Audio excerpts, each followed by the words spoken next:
Yeah. State. Hey.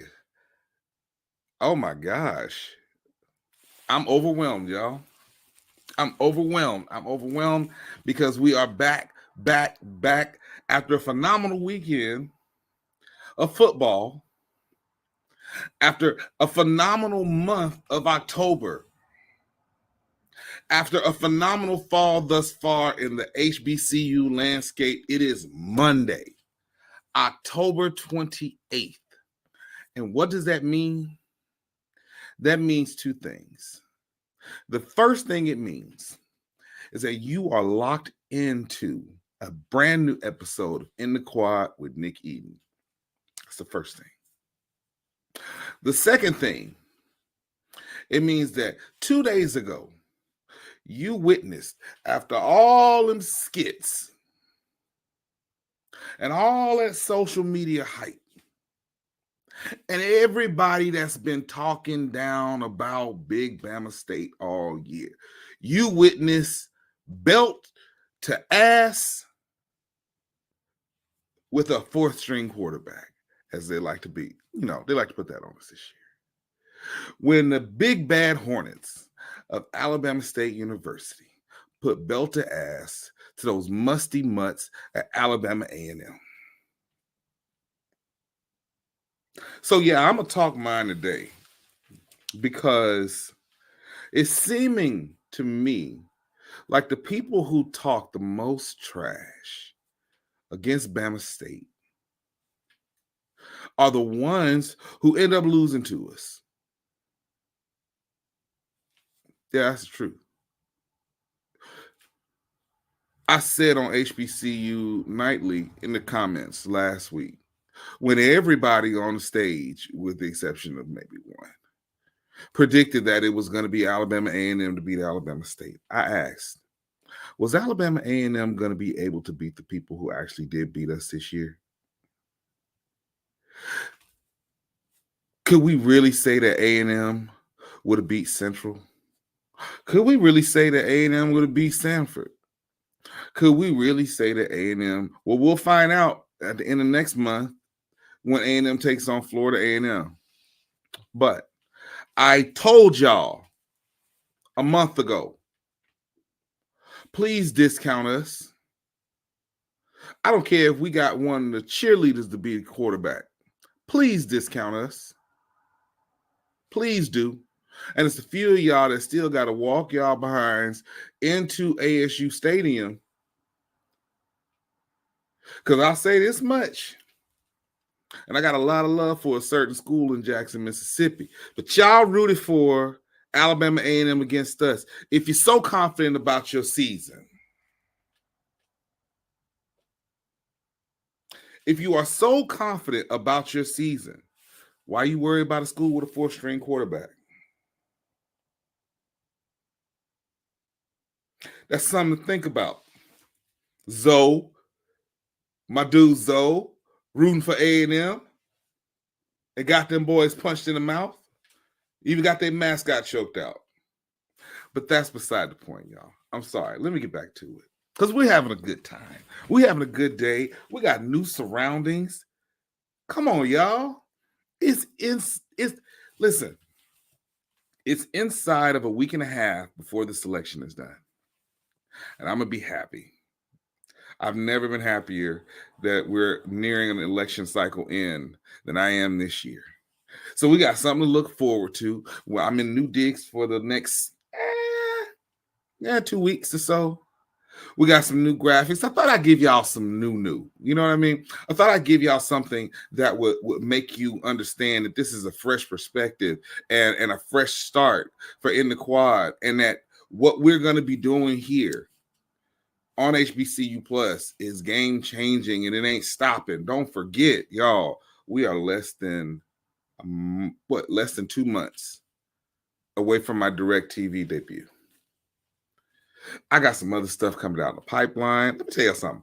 I don't know. I've been waiting to get in front of this camera because last week I kept having all those different tech issues, but I've been waiting to get in front of this camera because for me, I'm feeling renewed. I'm feeling I'm feeling good. I'm feeling great right now. So anyway, let me get back in pocket. Shout out to Bama State. That's a three-peat for Magic City Classic under the Coach E-Rob regime. But that's not why we're here. Why we are here is because we are here for In the Quad with Nick Eden, where we cover the hottest, and I do mean the hottest trending topics in the HBCU landscape. That's Twitter/X, that's Facebook, that's Instagram, that's Snapchat, TikTok, Fizz, Snail Mail, oh, I ain't going to say that because it was going to be a Diddy, no Diddy situation. But we're covering all the hottest HBCU trending topics. And if this is your first time tuning in, please forgive my rant at the beginning. I'm very proud of my team right now. Please forgive me. Got a little, let me get back in pocket. I'm sorry. But if you are brand new to it, the way this show works is quite simply, we break this down into two parts. The first part is we take those main trending topics across the HBCU landscape and we put them into 4 main trending topics. That's the first part of the show. The second part of the show, which is my absolute favorite, is the fam topics. These are the questions and comments that you, the viewer, have submitted to me. Now, if you would like to get your topics on fam topics, it's real simple. See right there? Go to those socials. Twitter/X at Nick Eden, Instagram at Nick Eden. Click the link in the bio. Submit your questions. And if it's appropriate, we'll be reading it. If it's not, you can ask some of the people who haven't had their questions answered in 2 months. Because if it's not appropriate, I'm not reading it.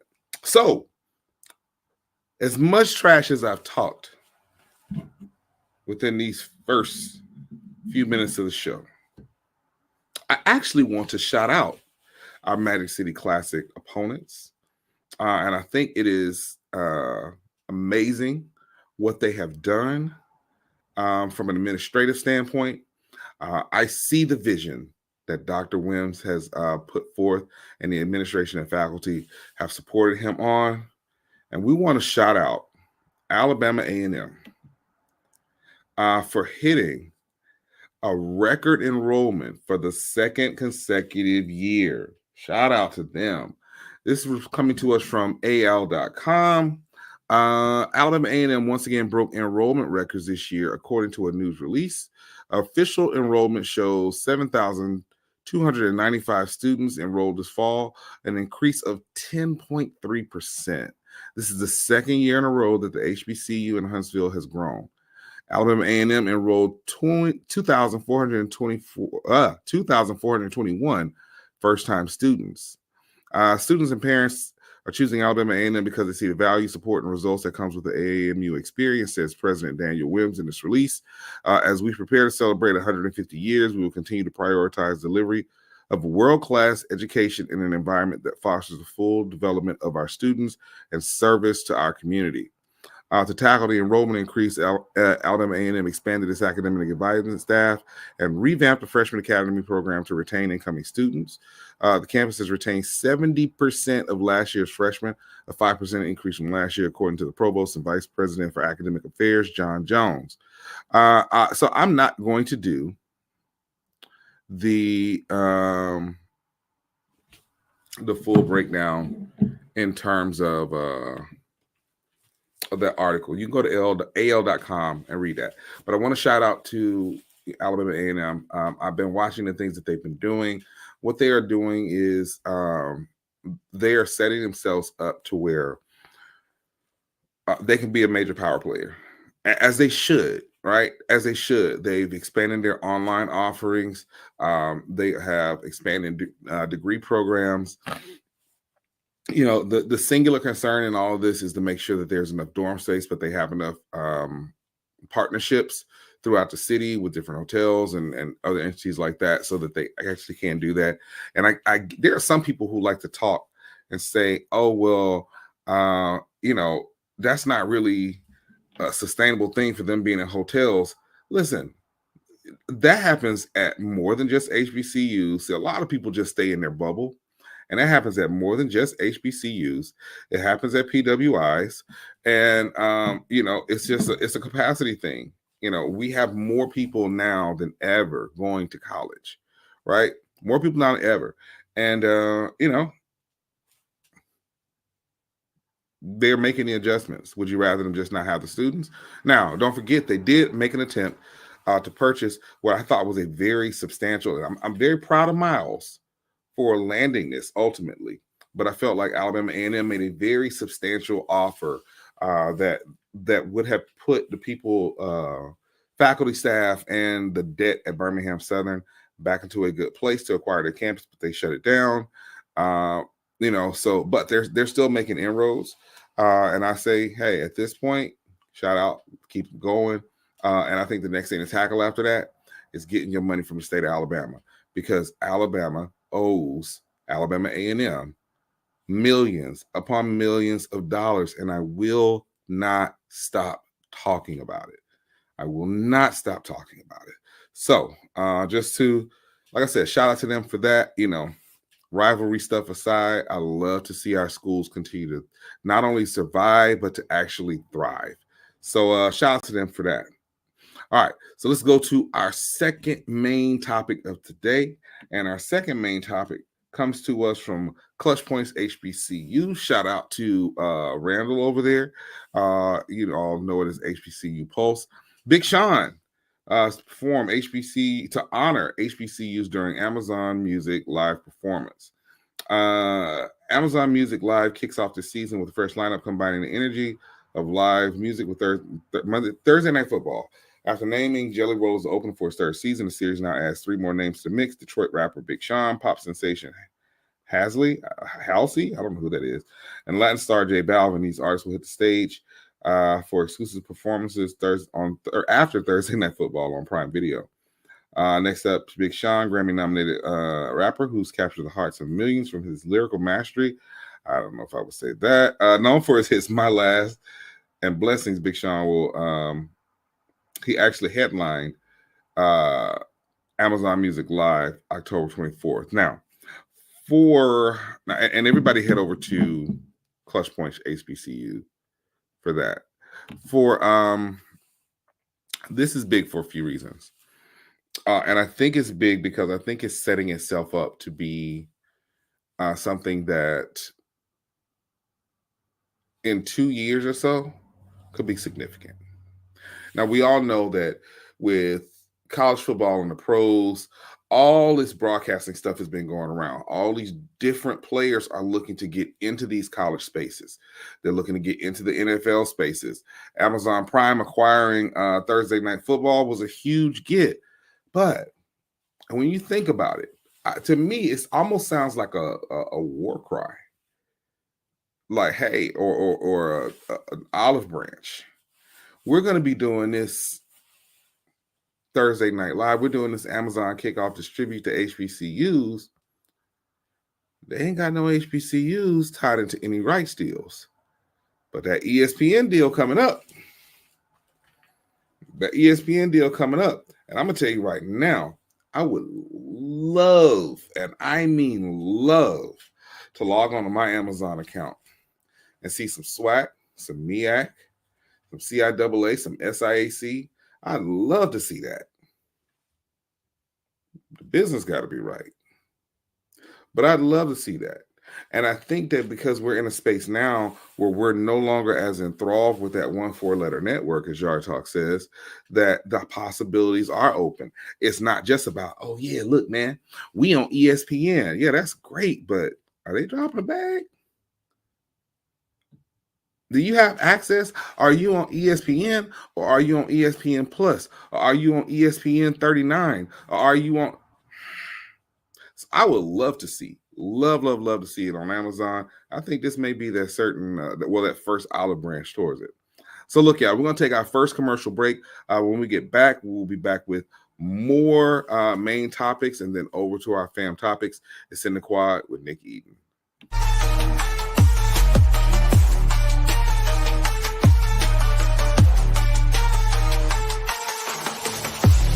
Technology lets you monitor your pet when you're not at home. But to monitor threats to your hybrid workforce wherever they are, you need more than technology. You need CDW, who gets to know your business and can design and deploy custom solutions with pre-configured HP notebooks with HP Wolf Security. AI-enabled threat detection and remote management protect your endpoints 24/7, giving your defenses some real teeth. Bummer. HP makes always-on remote security possible. CDW makes it powerful. This is not just delivery. This is knowing even superheroes can use a sidekick. Walgreens. When I push, I feel good. When I push, I feel good. When I push. You better move. I feel good. When I pull, I feel good. When I push. When I push, I feel good. When I pull, I feel good. When I push.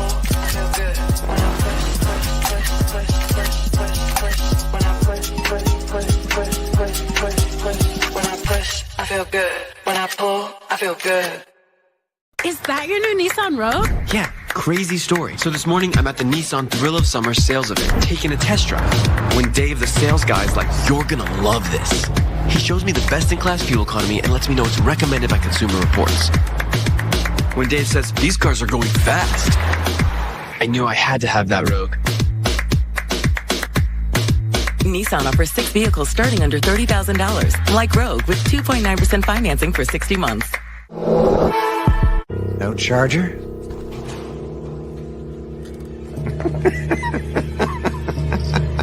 It's a Mac. The battery lasts all day. See you next week.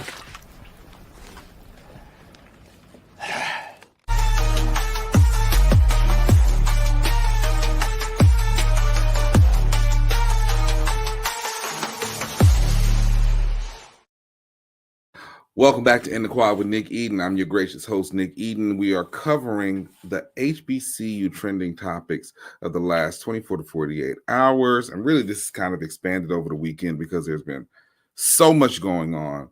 And so this main topic I want to get right into, listen, I am especially excited. One, because in the process, I found a new Black-owned, Black-centered website.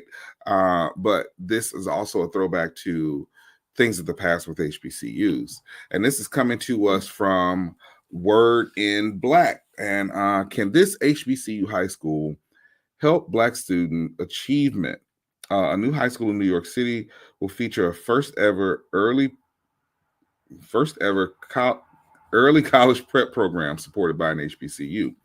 An historic move for education, New York City will see the launch of its first ever HBCU early college prep high school in September of 2025. The school, set to open in Southeast Queens, represents an innovative partnership between the New York City Department of Education and Delaware State University. Shout out to Del State, man. Gosh. The program will allow students to graduate with both a high school diploma and an associate's degree at no cost. This initiative, led by Dr. Asia Johnson, blends rigorous college preparatory education with the legacy and culture of historically Black colleges and universities. The idea of creating a high school in New York with HBCU roots came to Johnson during an annual visit to DSU, her alma mater, with some New York high school students interested in touring the school. I knew some folks down there. Johnson's, tells Word in Black, and I thought, I'm going to write this proposal for the school instead of just being like an early high school. It would also offer courses culturally relevant and interesting to its students. Hey, look, let me go ahead and say this real quick because I want to get to a certain point, but I wanted to make sure that that you all still, y'all ain't just looking at the picture. But so this is crazy. So the program will offer a hybrid model. In the first few years, students will take high school courses in the Queens campus, while DSU faculty will train the high school faculty on how to teach courses from the DSU curriculum. Students will have more flexibility in the junior senior years with some college courses available remotely. All right, so let me go ahead and say this. And yes, there are other partnerships like this all the time. As a matter of fact, my daughter, my oldest daughter, who's at Tuskegee now, she was in a program similarly. So when she graduated high school, she graduated from Gulfport High, with her high school diploma, but then also graduated from Mississippi Gulf Coast Community College with 2 associate's degrees. I mean, these partnerships exist all over, and there are plenty of HBCUs that have partnerships with high schools, dual enrollment, things like that. It serves as a great recruitment tool. I do think that the difference in this is this high school is being designed specifically for this, right? And to me, it's a callback for the HBCUs who had high schools. Alabama State had a high school, FAMU High School, Howard High School. It was plenty. It's plenty, and they're all escaping me right now. Those 3 just kind of come up because I was recently having a Howard discussion. Obviously, Alabama State roots. I mean, hey, Rosa Parks went to Alabama State High School. And then with FAMU, and I think the reason that is culturally relevant to bring this up, and especially with dealing with FAMU, is the fact that you look at the new AD Suggs, and how I still really hope I'm saying her name right. Yeah, please correct me if I'm not. Literally born on the campus of FAMU, matriculated throughout her entire life, pretty much on that campus, right? It's when you consider this partnership, and I want to look a little bit more into, so I'm assuming automatically that the associate's degree will come from Delta State, which I think is great because then they'll be graduating from high school with a degree from an HBCU as it is to start off with. And for those who do not move on to, matriculate at Delaware State, Jesus Christ, Delta State. No, Delaware State, even if they do go on to another school, they still have that degree from that school, right? And I think that is important. And it's one of the reasons that I am, for a myriad of reasons, in favor of HBCUs that no longer have associate's degrees, reintroducing them, especially for those who do have dual enrollment options. And you really give the opportunity and you push the opportunity for them to continue on their path to our beloved institutions. So, but yeah, when you consider you have that, and I realize now how wrong I've been saying this, and you also have this situation with Houston Tillotson expanding into California with a branch of their college there. We're at a place now where we have to start recruiting in places where there is interest for HBCUs, but there's not a lot of coverage, right? I just yesterday was having a conversation with a young lady who went to, she's from Pennsylvania, but she went to, West Virginia University. And when I mentioned that, and she's Gen Z, when I mentioned that Kayla was at Tuskegee, she was like, oh my gosh, I wish I would have gone to an HBCU. I mean, she just starts going, she was like, but I didn't really know about them. They didn't really recruit me. And I'm like, man, you got Lincoln here in Pennsylvania. I'm in Pennsylvania, by the way. You got Lincoln in Pennsylvania. You got Cheney in Pennsylvania. Even she went to West Virginia. You got West Virginia State, and Bluefield, just a couple of, a couple of hours away. And it's like, we have got to start recruiting these students in places that are not just, because we can't just recruit in the South, y'all. We can't. Yes, that's where the majority of Black people are, and people tend to go to school in state. But what about the people like me who didn't go to school in state? And I was recruited. Now, that's one thing I will say. Valley threw a bag for that band scholarship. The choir scholarship at Jackson State wasn't as significant as the band scholarship of Valley, but the Jackson State literally started recruiting. A shout out to them. This was 97. I graduated in 98. I told y'all I ain't finna lie about my age. Jackson State in 97, when it wasn't like technology was the greatest, man, they were in the schools talking to students, talking to counselors, recruiting us. They recruited. They were great. They were phenomenal with that. Valley was the same way. Valley was like, look, we're going to come down to the Mississippi Gulf Coast, pick y'all up, drive y'all to Itabena, take y'all around, show y'all the campus, put you up for the night, give you the Valley experience. So I know we got it in us, right? I know we got it in us to recruit in these ways. And I know that budget sometimes plays a part in it. But I think it's important that we do reach out to those areas that traditionally don't have a lot of HBCU recruitment. So in any sense, shout out to them for that. I'm looking forward to seeing how that program will thrive, because I know it will thrive, absolutely. And I want to see more of our schools doing that. All right, y'all.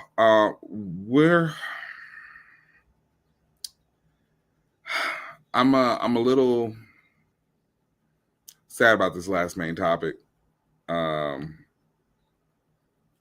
I saw the same thing happen to Birmingham Southern, which is a PWI. Presidents of Raleigh HBCUs attend Raleigh meeting and push for more funding for the universities. The presidents of both, and this comes to us from abc11.com. The presidents of both Raleigh's HBCUs met with the city's Economic Development and Innovation Committee to discuss how their institutions can get more city funding.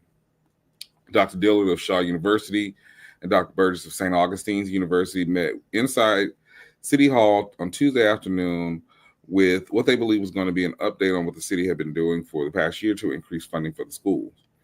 Relationships matter. You can't just walk in cold and ask for money. Mayor Marianne Baldwin, it doesn't work that way.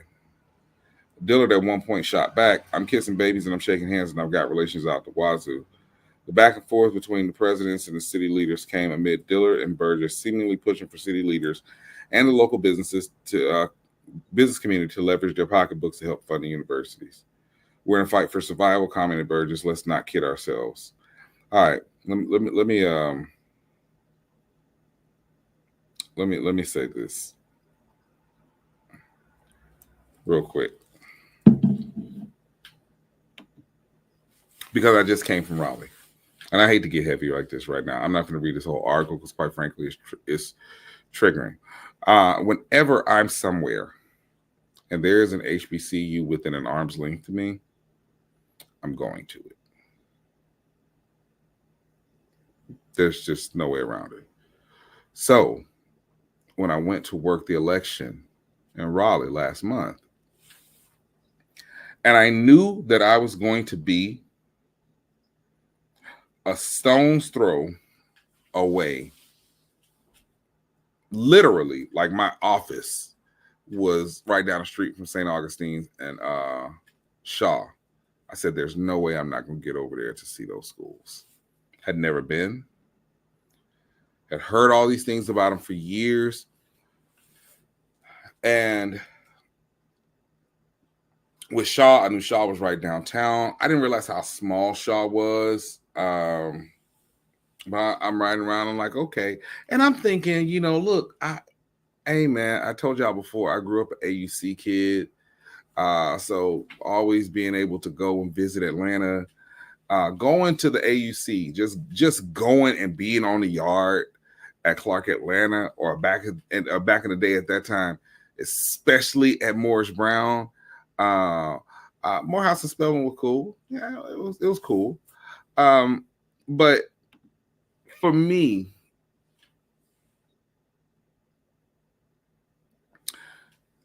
and even when I was living in Alabama, after I got out of college, you just go hang out on the yard at Bama State, it's going to be live. You just go hang out on the yard at Tuskegee, it's something going on, right? Obviously, people in class, things like that.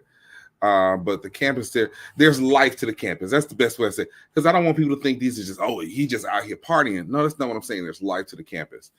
Same thing when I was living in Birmingham, going to Miles. It was the same thing.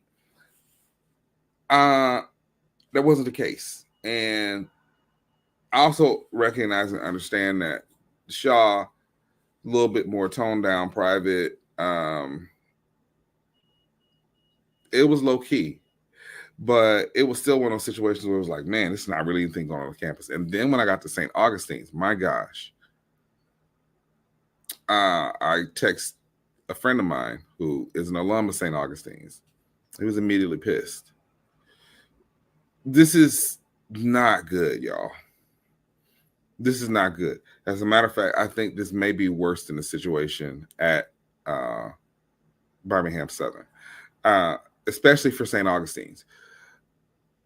The reality is this. When we say our schools are in crisis, that's exactly what we mean. Our schools are in crisis.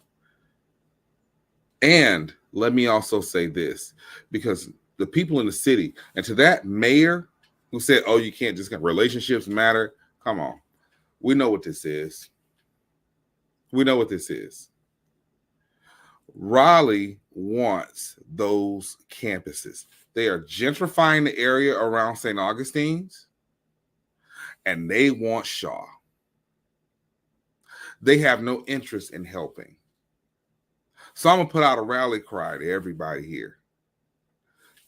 St. Augustine and Shaw went to the city of Raleigh to ask for funding. And they really try to chump them off because we know it's BS, because they want the campuses. They want them to close. I'm begging y'all. I'm really begging y'all. I know I do my big spiel at the end talking about support Black media. Don't Venmo me a dime. Don't Apple Pay or Zelle or anything like that. If whatever you were going to do, if you were going to do it, and I appreciate you if you were going to do it, please, I'm begging you, take that, double it, and send it to St. Augustine's and Shaw. They're trying. They changed the leadership at St. Augustine's. They're trying. Shaw is trying. This city don't care about them. They want them gone. They would rather expand North Carolina State, if we're being honest.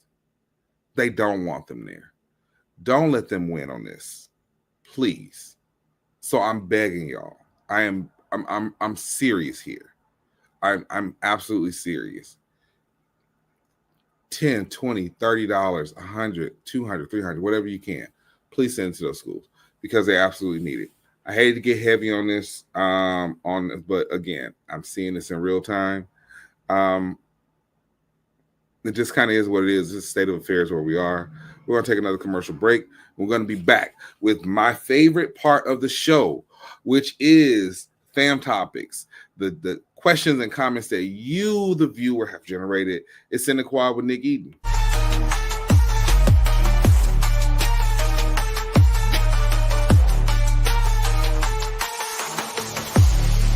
When I push, I feel good. When I push, I feel good. When I push. You better move. I feel good. When I pull, I feel good. When I push. When I push, I feel good. When I pull, I feel good. When I push. When I push, When I push, I feel good. When I pull, I feel good. This is not just delivery. This is knowing even superheroes can use a sidekick. Walgreens. From now on, it's all about us. Starting a family, buying a car, our first home. They told you to open an account, then turned you away. They said, come back when you're ready. You said, we're ready now. I know we're going to make it. Hope makes it happen. Thousands of your neighbors, many who never had a bank account before, improved their lives with Hope Credit Union. You can too. Brighter futures begin with Hope. Is that your new Nissan Rogue? Yeah, crazy story. So this morning, I'm at the Nissan Thrill of Summer sales event, taking a test drive. When Dave, the sales guy, is like, you're gonna love this. He shows me the best-in-class fuel economy and lets me know it's recommended by Consumer Reports. When Dave says, these cars are going fast, I knew I had to have that Rogue. Nissan offers 6 vehicles starting under $30,000, like Rogue with 2.9% financing for 60 months. Amazon Fall Favorites are here. Save on fashion, home, beauty, and more. Shop Amazon Fall Favorites now.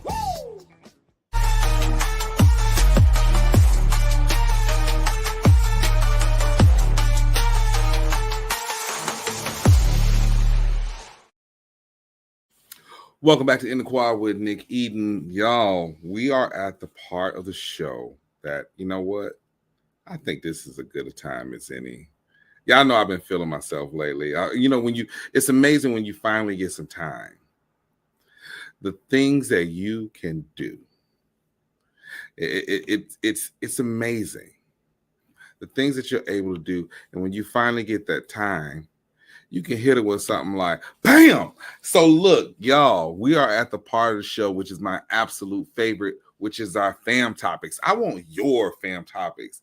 Talk to him, Uncle Sam. That's Uncle Samson. That ain't no...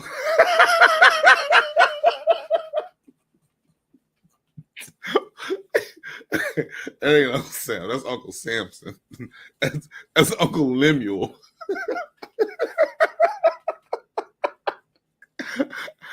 You know what's crazy? The AI used my face as a reference for that. I'm like, is that what y'all think I'm gonna look like when I get old? I look like I got a whole whiskey brand out here in these streets. But so yeah. Oh my gosh. Oh, real quick, shout out to my folks at Mississippi Votes, man. They're still out doing their thing right now. So shout out to them. Oh man, this Uncle Samson say I want your fam topics. And our fam topics are the questions and comments that you, the viewer, have submitted to In the Quad with Nick Eden. Now, if you would like your topics to be on fam topics, it's real simple. Go right over there at Nick Eden on Twitter, at Nick Eden on Instagram. Click the link tree in the bio and submit your question. If it is appropriate, I will absolutely read it. If it's not, nothing doing. Okay. I'm gonna be looking at that all day, like Uncle Samson, boy, Uncle Samson. So let's get into our first fam topic. Do you think it's important for HBCU leadership to be from the culture?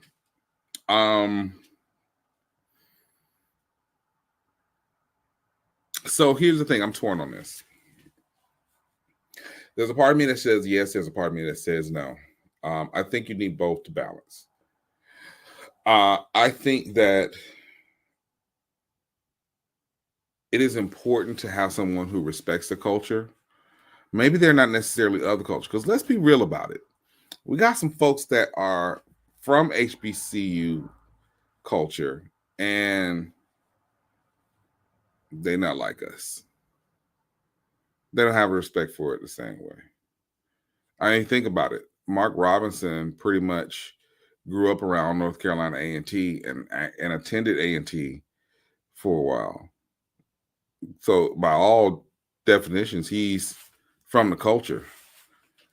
Would you want him running that school? So, but I do think that because of how we've had to do and had to adjust, that it is important to have somebody who knows that and knows how to navigate like that. But I do also think that as we've entered this kind of new realm of things and we have to expand and step it up significantly, I do think that it is sometimes a good thing to see something from an outside perspective.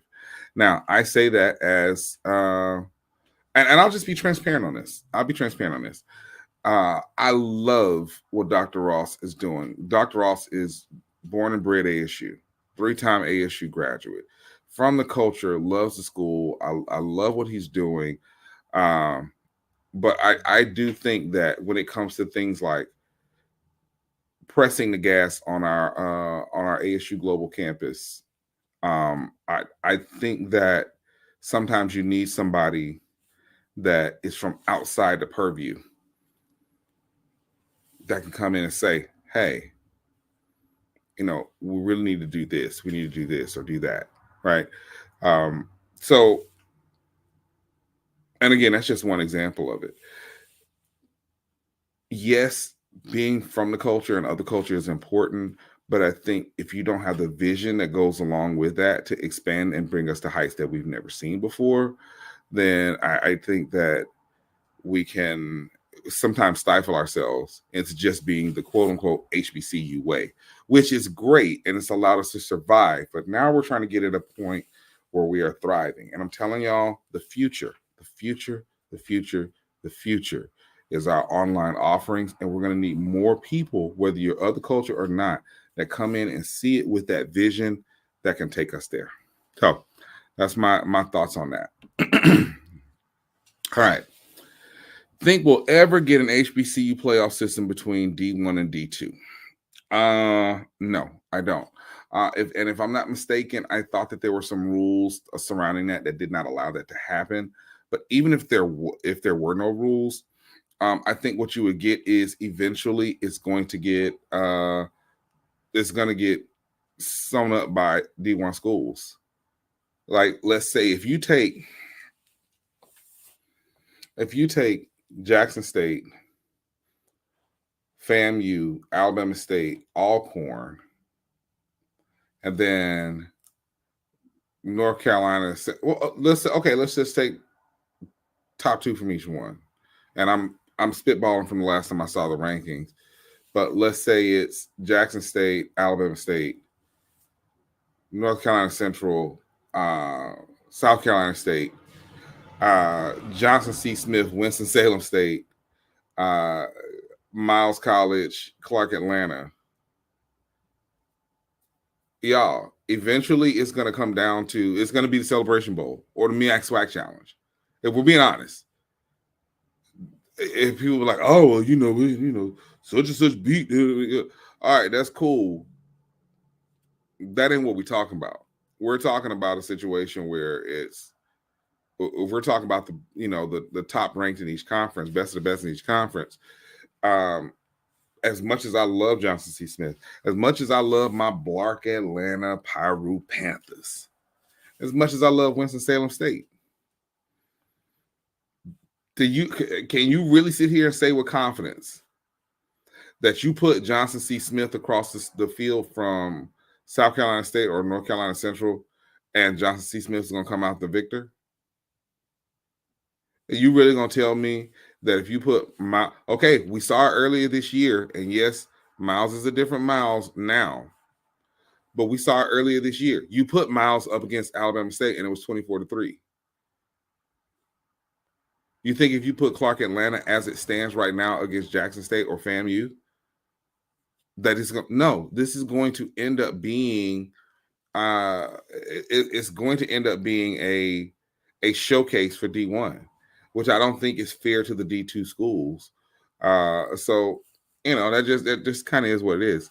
So now I would much rather us spend this time focusing on building out a playoff system for Division I HBCUs and a playoff system for Division II HBCUs.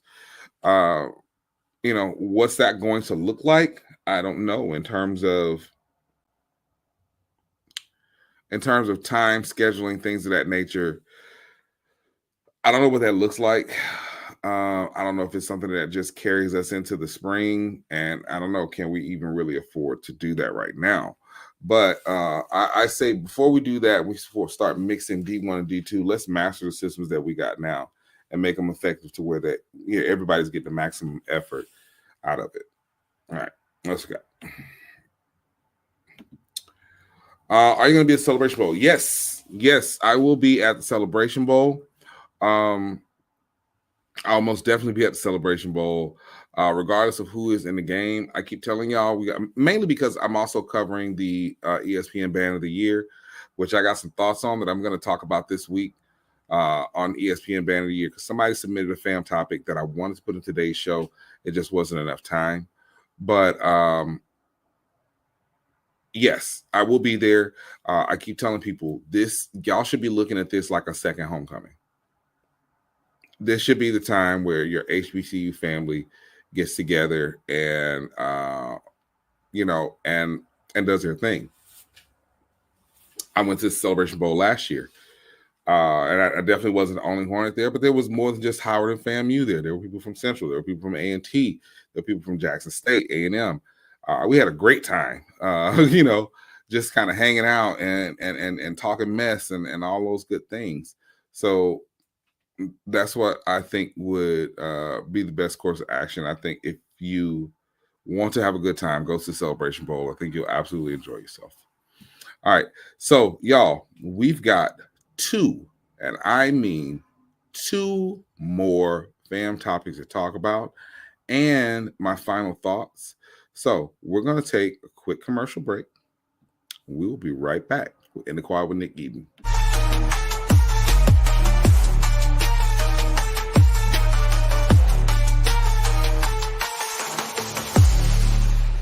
From now on, it's all about us. Starting a family, buying a car, our first home. They told you to open an account, then turned you away. They said, come back when you're ready. You said, we're ready now. I know we're going to make it. Hope makes it happen. Thousands of your neighbors, many who never had a bank account before, improved their lives with Hope Credit Union. You can too. Brighter futures begin with Hope. When I push, I feel good. When I push, I feel good. When I push. You better move. I feel good. When I pull, I feel good. When I push. When I push, I feel good. When I pull, I feel good. When I push.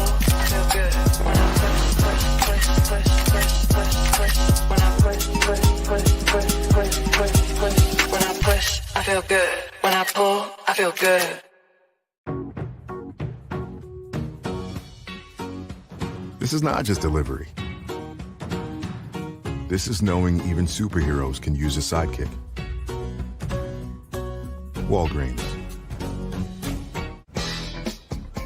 Amazon fall favorites are here. Save on fashion, home, beauty, and more. Shop Amazon fall favorites now. Hey, sweet new gear. It's like Best Buy hooked you guys up. Pretty sick, right? What is that? That's our traveling trophy. Oh, that's what's up, man. Ah, a goat for the goats. It's these pro-level setups. Last year's trophy. Not a goat. Nope. What if you could get all the latest and greatest gaming gear from one place?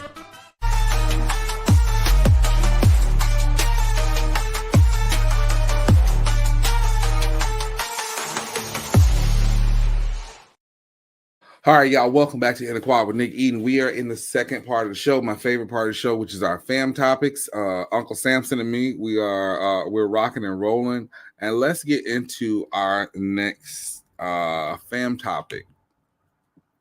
Man, y'all are ruthless with the Magic City Class beef. All right, listen. So I talked about this earlier, right? And as much smack as I talk, I really want to shout out the media team over at Alabama A&M. Those skits were hilarious. Now, I think what they did was they said, okay, Bama State been hitting us with these songs very early on. We've done skits before, but the songs is really what kind of like caught on when it came to the beef. So I think it was just a situation where they caught us slipping. They caught us slipping for real. They really did. And I thought it was great. I thought the energy was great on it. I retweeted it, you know. But so y'all won the social media war this year. I'll give you that. We won the game. We won the band battle. And we even won the fight. Now, let me say this real quick. There was a couple moments in this that I was like, okay, this is serious. But I've seen it be serious before. So for those of us who are old school, Hornets, old school, Bulldogs, we know when the mascot fight has actually gotten serious.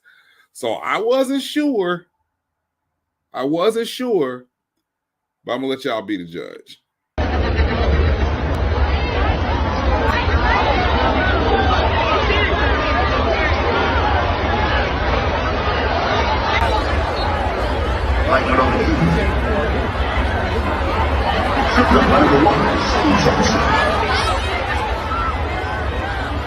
It's a loss of 1 yard, second down and 11.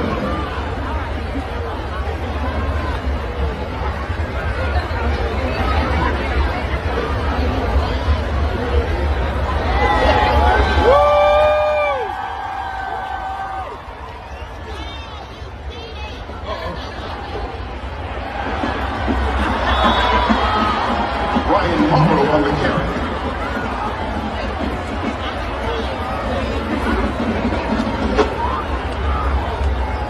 Amos Scarborough on the stop. After a loss of 3, it's third down.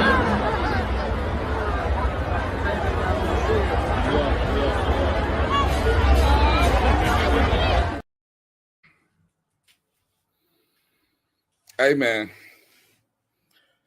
Stinger put that boy in a rear naked choke.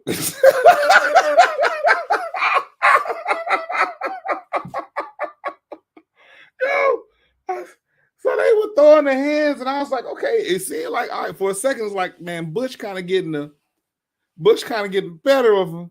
Stinger said, oh, okay, no, hold on, fam. He wrapped that dude up like Samoa Joe. Oh my gosh. I don't think it was. I think it probably was a couple times. It was definitely, staged and everything. But I think it was a couple times. Dude was like, hey, man, hey. Yeah. So yeah. Shout out to A&M. But yeah, that Madison City Classic beat is real. And our last fam topic. At this point, it's got to be JSU in Celebration Bowl, right? I don't know. It's wide open. It's wide open. We'll see when JSU has 2 games to sew. Well, 3 games to sew up before they're in the Celebration Bowl. They got to sew up Alcorn. They got to sew up Alabama State, and then they got to sew up whoever is the SWAC West champion. If they, given their schedule outside of Alcorn and Alabama State, I'm not saying that it's easy for them the rest of the way, but it's very favorable for them. But then, the West is so crazy. And I'm starting to like how crazy the West is because, but depending on how that goes, we could very well see them there. The question is who they're going to be facing. Is it going to be Central or is it going to be South Carolina State? We'll find that out this weekend. So, y'all, we're going to take our last commercial break. And then I will be back with my final thoughts. It's in the Quad with Nick Eden.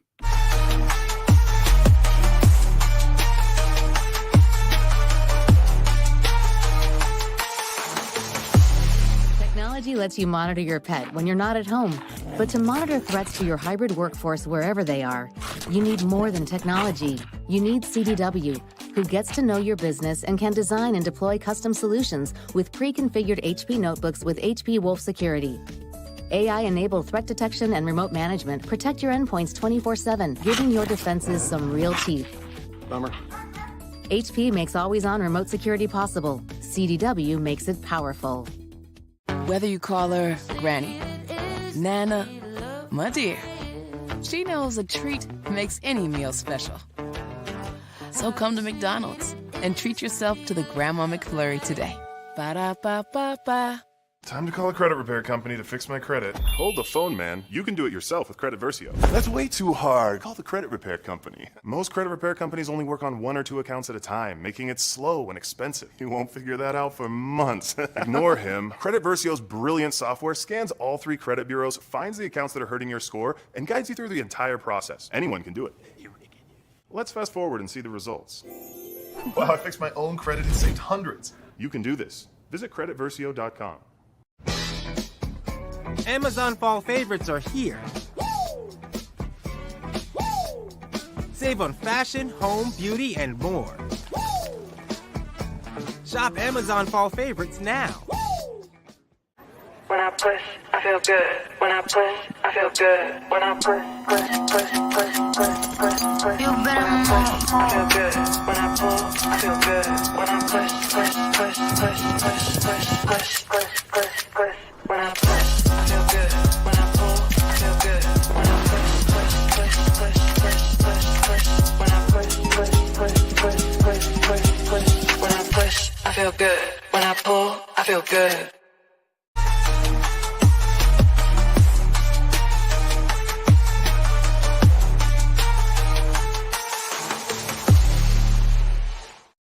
All right, y'all. Welcome back to In the Quad with Nick Eden. Final thoughts. It's real simple, y'all. Stay safe. Stay safe. We've had some more incidents dealing with homecoming. Please stay safe. Keep your family safe. Please stay safe when it comes to this election. There is a lot going on with this election again. Please be safe. It's one of the reasons I didn't drop a calendar this week, because quite literally I was trying to keep some of my folks from going to jail. When the people who, well, that's a whole nother thing. I'm not gonna mix work and work because there's work too. Guys, I'm debating. I want your opinion on it.